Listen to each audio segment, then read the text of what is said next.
We are Persisterhood Choir. We formed after the Women's March in Washington, D.C., which many of us attended. We were inspired by the music and decided we wanted to come together twice a month to practice, to sing protest music, to become more of a voice in our communities for change. We'd like to welcome any of you who identify as a woman to please come and join us. We practice in Holland, and we perform whenever we're asked to go to a march and sing about something that we care about. So please join. We're going to sing first a piece called Vine and Fig Tree. It's an old Hebrew folk tune.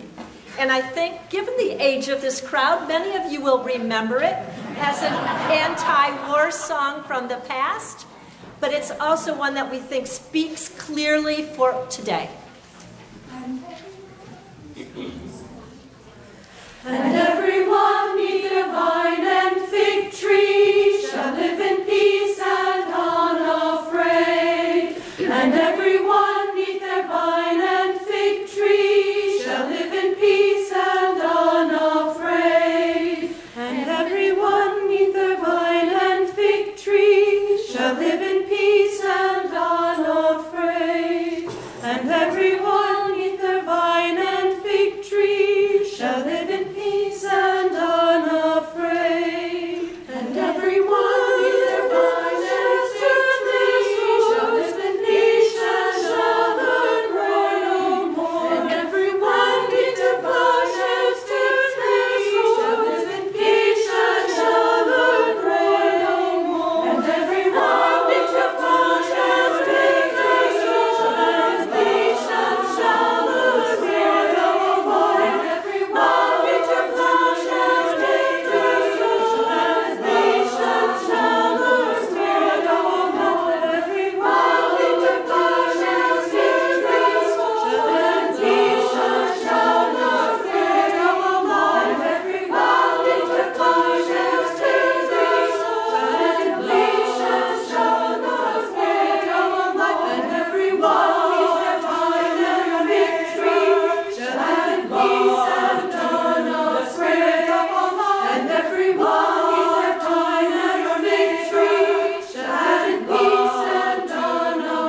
grow no more. And everyone neath their vine and fig tree shall live in peace and unafraid. And everyone neath their vine and fig tree shall live in peace and unafraid. And everyone neath their vine and fig tree shall live in peace and unafraid. And everyone neath their vine and fig tree shall live in peace and unafraid.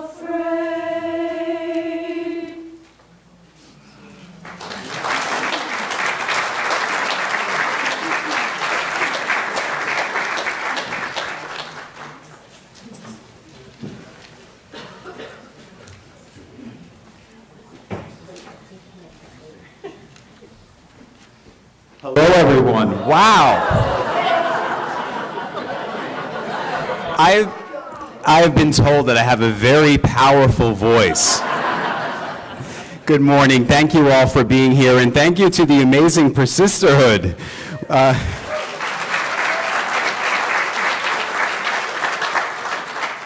We're so glad to have you back at Douglas UCC, and thank you for being here. And thank you all for your presence here for March for Our Lives. My name is Sal Sapienza, and I am the pastor here at Douglas UCC.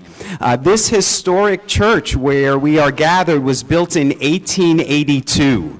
And over the years, the members of Saugatuck and Douglas have gathered here at this church to voice their support of civil rights, and women's rights, and LGBTQ rights, and environmental rights.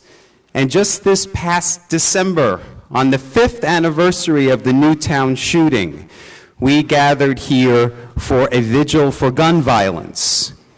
It has only been 3 months since that vigil, and we have had 18 school shootings in the United States of America since then. So we are gathered here today, this morning, because of a courageous group of young people in this country and in this community who are speaking truth to power, who are making their voices heard, who are saying enough is enough and never again. These young people are leading the way, and we are walking alongside them, following their lead. And so this morning, we're going to hear from them. We're going to hear from young people in our community, and we're also going to hear readings and poems and songs from their adult allies and supporters. So thank you all for being here. We're going to begin this morning hearing the words of one of the Parkland activists, Emma Gonzalez, and they're going to be read to us by a member of our church, Emily Tiemann.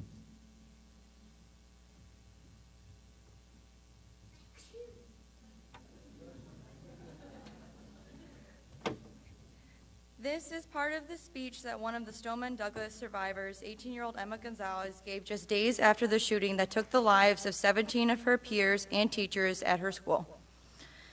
Every single person up here today, all these people, should be at home grieving, but instead we are up here standing together because if all our government and president can do is send thoughts and prayers, then it's time for victims to be the change that we need to see. Since the time of our founding fathers, and since they added the Second Amendment to the Constitution, our guns have changed at a rate that leaves me dizzy. The guns have changed, but our laws have not. We certainly do not understand why it should be harder to make plans with friends on weekends than to buy an automatic or semi-automatic weapon.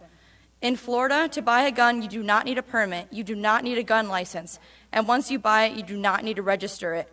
You do not need a permit to carry a concealed rifle or shotgun. You can buy as many guns as you want at one time. I read something very powerful today. It was from the point of view of a teacher, and I quote, "When adults tell me I have the right to own a gun, all I can hear is my right to own a gun outweighs your student's right to live. All I hear is mine, mine, mine, mine." Australia had one mass shooting in 1999, and after the massacre, they introduced gun safety, and they haven't had one mass shooting since. Japan has never had a mass shooting. Canada has had 3, and the UK has had 1, and both introduced gun control, and yet here we are. If you actively do nothing, people continually end up dead. So it's time to start doing something. To the politicians who sit in their gilded house and Senate seats funded by the NRA telling us nothing could have been done to prevent this, we call BS. They say tougher gun laws do not decrease gun violence. We call BS. They say a good guy with a gun stops a bad guy with a gun. We call BS.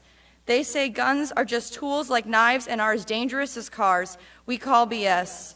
They say no laws could have prevented the hundreds of senseless tragedies that have occurred. We call BS. They say that we students don't know what we're talking about, that we're too young to understand how the government works. We call BS.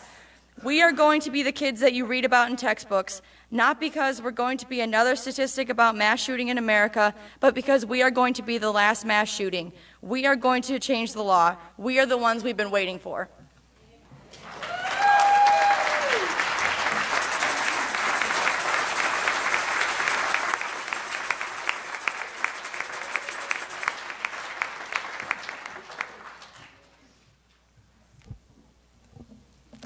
Hi, I'm Hannah Huggett, and I'm a 7th grade student at Black River.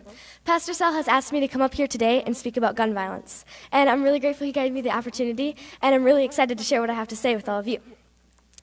The issue of gun violence is a national, hugely problematic issue that we need to solve. That's the most important point I want to communicate, and it's why we're all here, because we know that. When I heard about the school shooting in Florida, it didn't honestly seem real to me. 17 kids gunned down in a school? No way, I thought. Once I fully processed it, I was completely shocked. I was shocked because it seemed insane to me that 17 people's lives could be ended by a gun, and I was shocked because it was 17 kids, youth like me, who were killed. This worldwide movement to end gun violence is about them. I have also come to realize, though, that it's about more than just them. Those kids were just like me, in that we're kids. Most importantly, their lives mattered. My initial reason for wanting to march and wanting to speak about this was because of them. Because one day there were 17 kids who went to school and didn't come home. Because one day, they were gone, before they got to live their lives, before they got to go home that day, and before they got to say goodbye. Gone because of an act of gun violence performed by someone with a gun, a destructive and dangerous weapon that that person should not have used, let alone even owned. Heck, we've got elected officials running this country who have done nothing about that fact. The person should not have owned a gun. And being the legislators, they're supposed to make changes in laws to make sure that people who aren't supposed to have guns don't have them. And they are supposed to make sure that any person who legally owns a gun won't and can't use it to destroy lives. Additionally, they need to create laws that keep us safe and regulate the use, sale, and purchase of guns. But what are they doing? They, specifically speaking President Trump, say that they sympathize with the families of those 17 kids. And yet all they are willing to acknowledge is that the event itself happened. All they acknowledge is that these 17 kids died. They won't acknowledge that things need to change. They won't acknowledge that they are, in several ways, at fault. Many of these officials are still accepting money from the NRA. What I'm saying is they won't accept their part of the blame, they won't accept the need for change, they won't accept any of that. But the saddest thing is they can't even accept the one truth that matters so much to me. Not that the 17 kids died, it is that they lived. They lived. It is not about them dying, it is about them living. Their lives really mattered, and I believe they still matter. I know for sure, for me, I want to feel safe at school. I don't want to worry about what might happen because of what actually has happened. More so, we all want our elected officials to realize that enough is enough. It's time to end this. When I was writing, I came up with the sort of letter I would give to them, our elected officials, if I could. And it led me to think about the U.S. as a community, because in a community, you're a whole, and when one of you is suffering, everyone is. Thinking about our country that way makes things so much more personal. After this, I began to think about the people who I knew would be coming here today, who want to march and write letters to the president and change things. I wonder a lot in my daily life these days if I value life enough. Life is a glorious gift that everyone here has today, and all our lives matter so much. But there are people out there who have guns, and they deny this. They could have a gun illegally, or were able to purchase one legally, even though they really should not have been allowed to. That is another one of my reasons for wanting to march, because I believe so strongly in the value of life. When it comes to living life, it's not about a me or a them, and it is, although it's not just about the kids who died. It's about a larger us and an our, us here today, and the fact that our lives matter. All our lives matter, and you can't ignore or deny the fact that in a privileged country like our own, life is threatened and taken because we don't have proper gun legislation. Again and again, I'm going to shout that that needs to change today. I have a favorite lyric from my favorite Broadway show, Hamilton, and when I listened to the soundtrack, I could not believe how relevant it was. It is, death doesn't discriminate between the sinners and the saints. It takes and it takes and it takes, but we keep living anyway. We rise and we fall and we break and we make our mistakes. And if there's a reason I'm still alive when so many have died, I'm willing to fight for it. Yeah, I'm willing to fight for it. And I am willing to fight for it. And I know you guys are too. I can think of nothing better than being able to march with everyone here today, demanding that it be acknowledged that our lives matter and so we need change. The 17 kids, everyone who has died because of acts of gun violence, their lives matter and our lives matter. This is, in the end, the truth of why we need proper gun legislation. So today, believing and marching and advocating for change, I want us to value life, to know that the lives of the kids who died still matter and our lives matter. I want us to know that in marching, we're becoming the change we want to see in the world. So let's do this.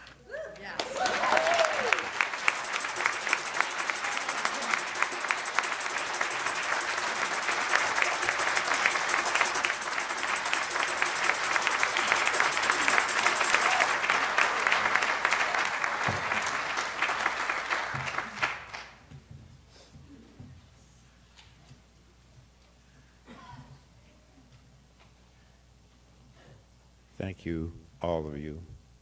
Is this high up? Okay. I composed this poem in the voice of a father whose daughter has been killed. So what you're going to hear is him, not me. The title's American Suite for a Lost Daughter. I am the last gray leg on the left side of the V. I am the amen in the prayer you will never say. I can bring some stones to you, to the place where the wolves come to watch you. They watch you through eyes set deep in the land. Here you wait, while the dark moon keeps to its path, and the owl watches the rabbit sit beneath the net of hollow stars. Christ did not read palms. His lonely eyes saw the way the lightning grazed the sky and shot the mind full of questions. Somewhere in any city is a late-night disc jockey looking out the window to his left, thinking about the bills he pays, the children he cannot raise, the wife he tries to love because he wants to love her, and this madness we call music as it moves out and into the dark air. You came through a tunnel that began in the mind's ascent to the ancient Na. Your walk grew from the terrible chants. Your voice rose and added its being to the winds, to that of the piano and machine gun, the cruel demand, and the long withdrawing sigh of your strange question. I try still to dream your dreams, to let my mind enter yours and live the intrusion that kept you from everything you should have had. And I find the song we all sing. I am thinking again of distances. You were once so little you could become an arch. Bent backward, you could walk around our yard. You could sit, spread your legs, lean your forehead into the cool summer grass. Brahms on the stereo, you on your bicycle. Some days I think of all the dead you can never know. Some days they are a cloud moving over your own roof. When you were 7, I suddenly became Dad, and I wondered if I should tell you then how far I was from being a father. In our herb garden grow thyme, marjoram, rosemary, lemon balm, and a weed we named White Whisper. The night, like an idiot savant, does over and over its one miraculous task. And I wanted us to be important for no reason at all. Then I think of you, broken and stunned, alone, your life taken, and the only thing left, whatever clings to our mind. You dying, wondering still why a terrible life had to be lived within. I would pray for your life if I could. Yesterday I thought of the wound between us, how now it will never heal, how impossible it has become to sense or gauge the pain that hurls itself across this age of circumstances no one can recover from. Prayer. Prayer.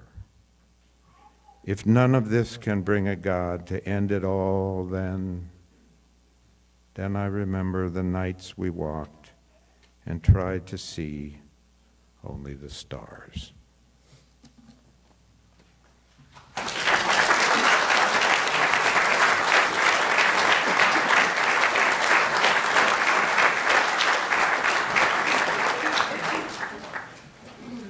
Thank you, Jack, for making it impossible for anyone to sing. I'd like to introduce Ruth Zwald, who's playing guitar for us and who's written fresh words to this song that we're going to sing, Canticle of the Turning. So like you, I was very moved by the students' actions and their words, and so we've incorporated those into this song, the things from that particular day. And we offer it all, their words and their actions, and belief that the world is about to turn.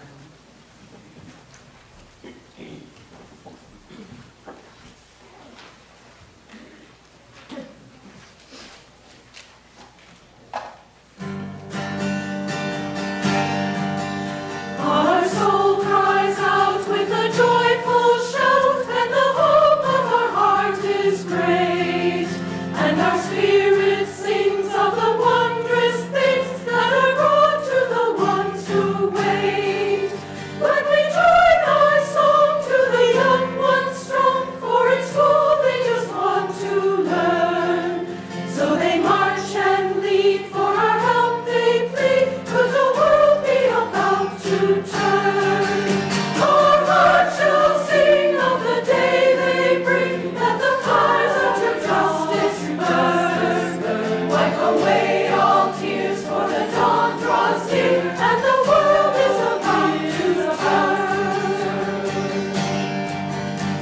hiding under desks, barricading doors. Enough, hear the children say, as they leave their class, holding hands and masks, they march to find a way.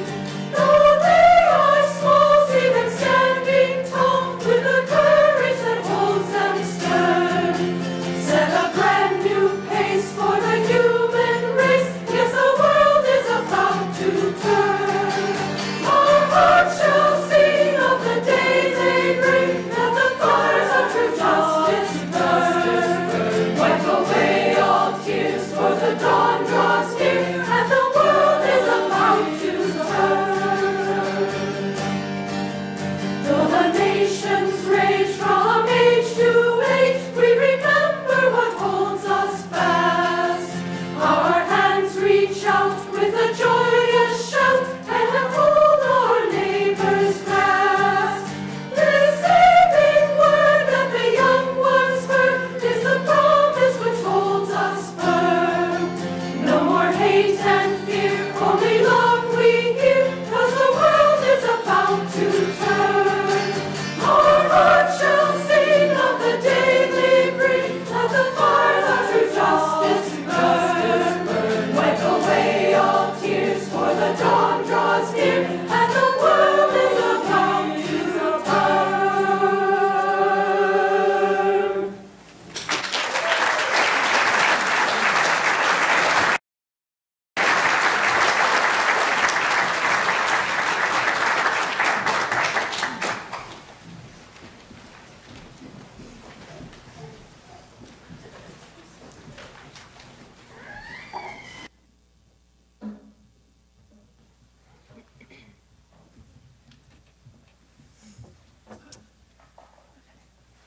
Hi, we're students from Saugatuck High School.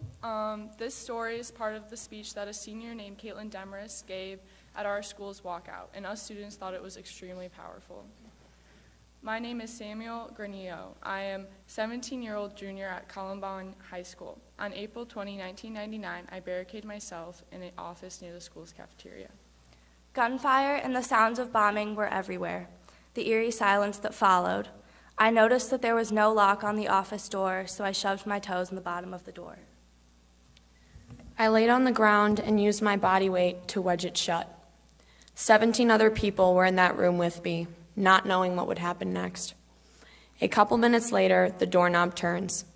It's just like in a horror movie almost, when you're trying to be quiet and the doorknob starts to turn and you know what's on the other side. Everyone in my room, which was a tiny office, started pushing on my knees and shoulders trying to brace me. We were fighting the door shut against the shooter. It wasn't someone who needed to hide. It was them, the killers. They managed to push the door open a couple of inches. We didn't know what would happen to us, but after several minutes, they sort of gave up on my room. The sounds of gunfire and explosions started up again, but this time it was getting farther away from me. When the SWAT team finally got us out of that office, I looked up into the cafeteria and see it just destroyed. Tables are turned upside down, smoke everywhere, broken glass, flipped up chairs, and puddles of water. This is why we're marching today, so no student ever has to experience something like this ever again. Thank you.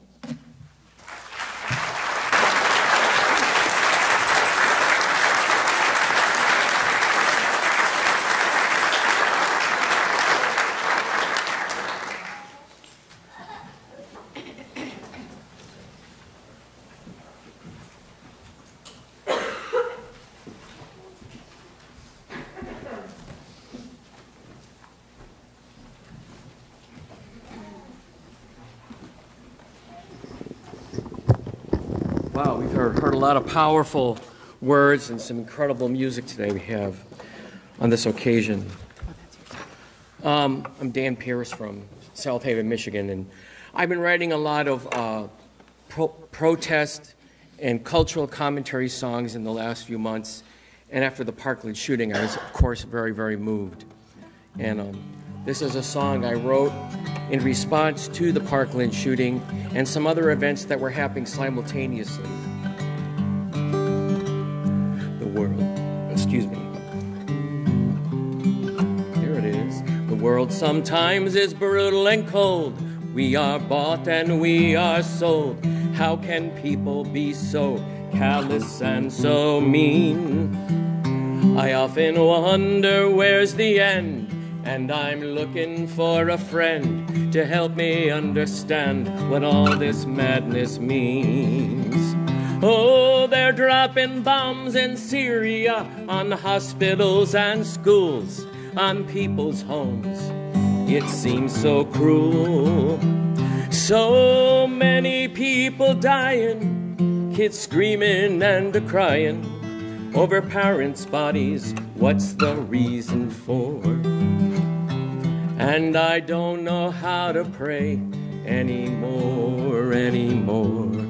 I don't know how to pray anymore. On St. Valentine's Day, in the halls the bodies lay. The FBI had all the clues about young Cruz, ignored the warnings and the signs that this teen was about to fly into a rage and shoot his way through Parkland School. Oh, somewhere every day bullets fly and there's a killing. Some say more guns would make us safer still. I'm not against a hunting rifle, but who needs the guns of war unless you're out to kill dozens by the score? And I don't know how to pray anymore. I don't know how to pray anymore. Politicians take their dole from the corporation store. They take from anyone who will pay for the ride. The puppeteers pull the strings and the cash register rings. Money talks, but it just says goodbye. Oh, we'll make America great again. Wave the flag, strike up the band.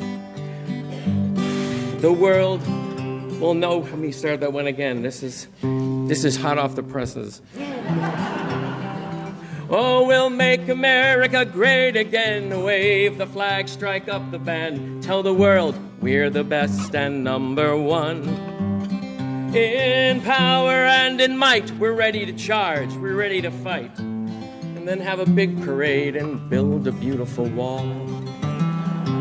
And I don't know how to pray anymore. I don't know how to pray anymore. Regarding all I've said of the living and the dead, it's time to act, not just pray, talk, and forget. Now's the time to do what's right, raise our voice and fight before more folks are shot and laid to rest.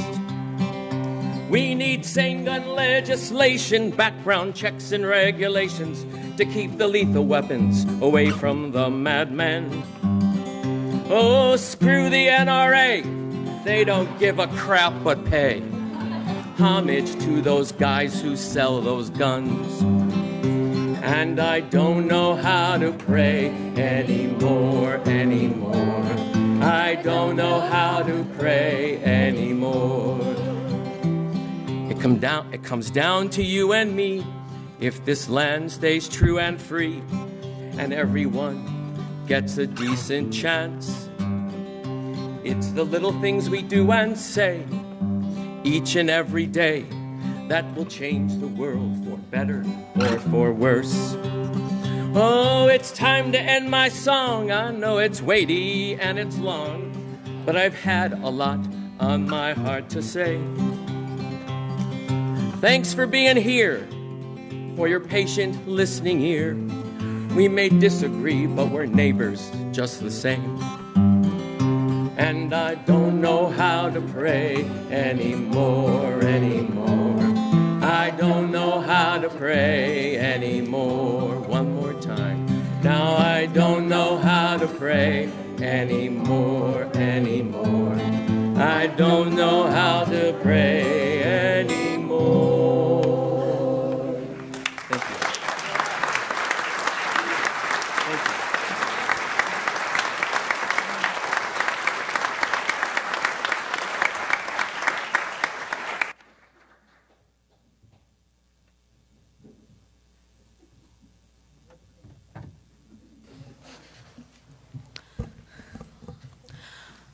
My name's Ava Fink. I'm a student from Saugatuck Middle School. Recently, my family has been talking about the Parkland High mass shooting, as many of your families has been too. I was thinking to myself that it could never happen here in our small town because I feel so safe in this wonderful community. Well, now I realize that none of us are immune. Since Columbine, there has been more than 125 children gunned down in school shootings. More than 180,000 students been exposed to children being shot in schools. This must stop. I think these mass shootings are horrific. I'm scared for my life, my friends' lives, and my teachers' lives. We are worth fighting for. The people we elected into office have done nothing about this. It is our time, and only we can make a change.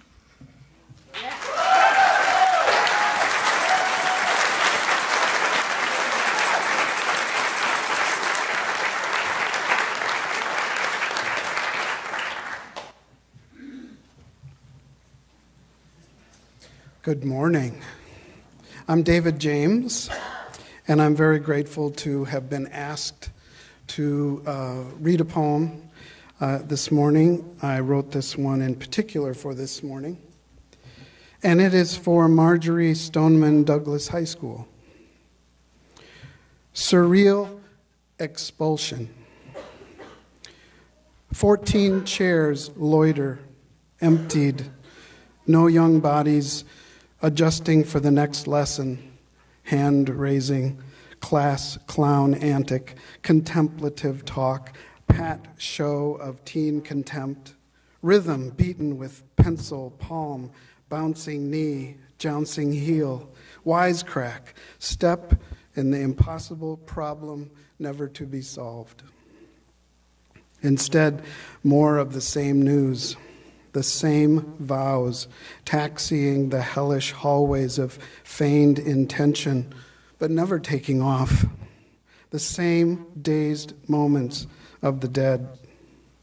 Perhaps their freed spirits now see through the cold black tunnel of some eternity, right into the next school's beehive of victims.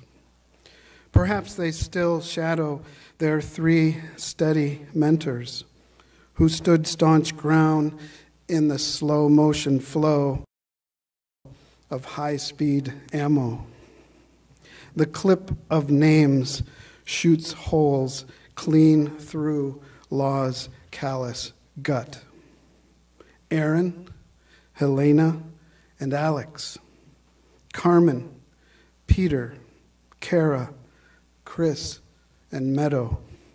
Scott, Elena, Martin, Alyssa, and Nick, Jamie, Luke, Gina, and Joaquin, whose roll call claims only an absurd third of a minute, while their totaled lives witnessed nearly 5,000 wheels of the moon through some 75 trillion miles.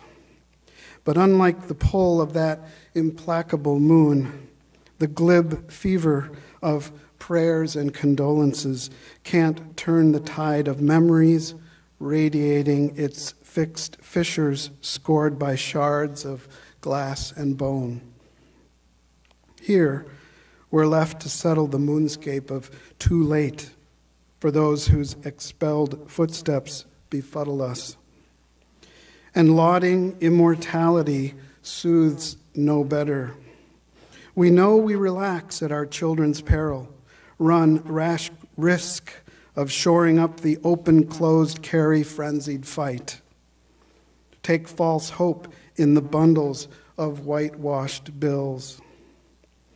Anthony Borges took 5 bullets to shield 20 surviving friends, sacrificed his soccer stardom because somehow he knew what to do. His lacerated back and shattered femur scream in a language we now must teach across America.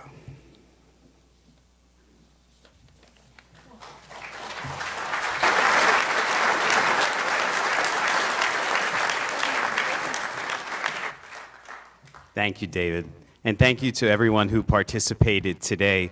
We are going to enjoy one more song from Persisterhood, and then we're going to walk over together to Berry Field to begin the march. But on your way out, we encourage you to take one of the signs to carry.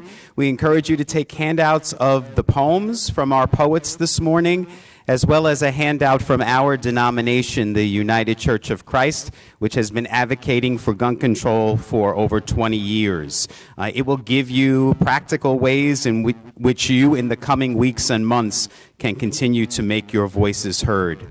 We've been asked by WZZM 13 that any photos that you take today that you'd like to share on the evening news, to please email them to news@wzzm13.com. Thank you again for your presence today, and one more time, Persisterhood. Hello. Is it on? No. Okay. We've heard today about the inadequacy of thoughts and prayers as a response to the shootings.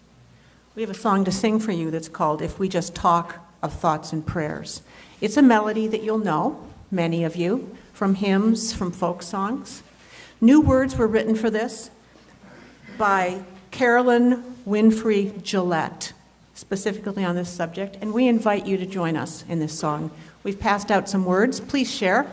I don't know that I made as many as there are people here.